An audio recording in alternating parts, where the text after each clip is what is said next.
As a leader, it's your job to give clear direction to your people. There's all sorts of different ways that you could do this, but let me suggest 3 things you might consider that will help you encourage them to have greater accountability or to step up their level of commitment. If you're going to give clear direction, the first thing you want to include is to tell them what by when. It's important that you clarify the goals in ways that are very specific, but you also need to clarify when you need it done. Otherwise, they may do something really efficiently and turn it in, get it done quickly, but it may not be quite what you want. Or they may do something really special and stupendous but not deliver it on time. So the first fundamental piece of clear direction is to clarify what by when.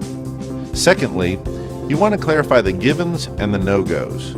What I mean by givens is you want to tell people up front what are the components that you expect to be involved in this project. What must they do? There may be people that you want to make sure are involved. There may be certain dollar figures you want to make sure are included, but the givens are the musts.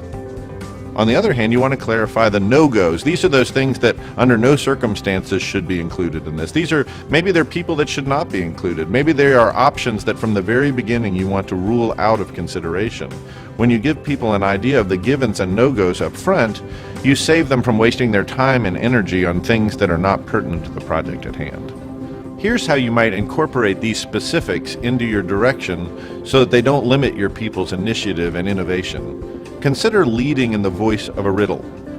You know, a riddle presents certain givens, certain ingredients, and then encourages you to use your creativity to think within them. For instance, there's a famous riddle, it's a classic one, known as the Sphinx's riddle. It goes something like this.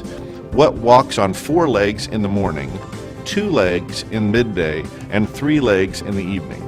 The answer is man.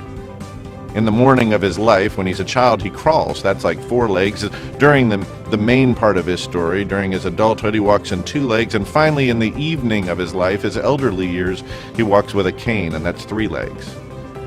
Here's what I'm talking about. If you're going to give direction to your people, you want to give them some specifics. You want to tell them what by when. You want to tell them some givens and some no-goes. But if all goes well, you want to leave space within those for them to exercise their own judgment. That means you're framing the space in which they can play, and they can use their own judgment, creativity, initiative within it. If you devote yourself to giving them these kinds of specifics, but leaving room for them to exercise their own volition, you're going to find that your direction helps them step up to greater accountability and commitment, and helps them move forward more effectively.